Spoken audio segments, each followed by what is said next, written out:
Hello everyone, in today's video, I'm gonna show you how to fix MARVEL Tōkon Fighting Souls. This will be a very quick and easy tutorial on how to fix the crashes and not even launching on your PC.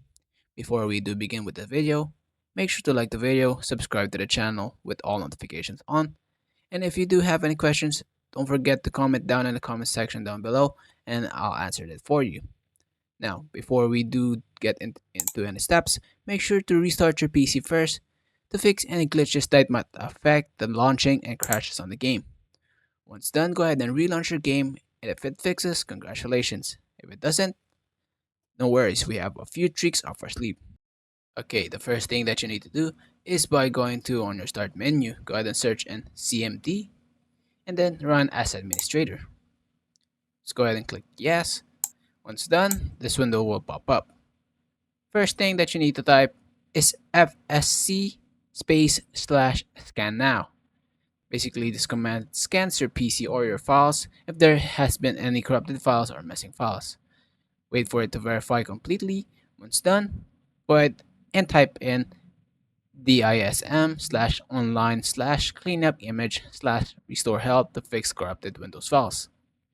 Again, wait for it to finish. Once done, go ahead and relaunch your PC and see if the problem still persists by relaunching your game.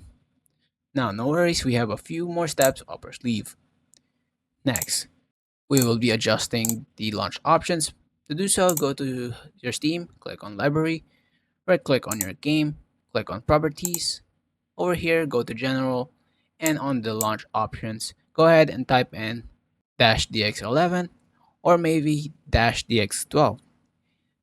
You have to go ahead and test both of these out to see if it improves stability on your game so it won't crash any longer. Next step, go ahead and click on your Steam on the top left, click on Settings, In-Game, and enable Steam Overlay while in-game.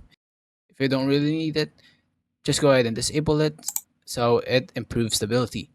Next, right click on your game again, click on Properties once more, and then click on Install Files and click on Verify Integrity of Game Files, as this will fix any corrupted files that might be on your game and Steam will automatically fix it for you.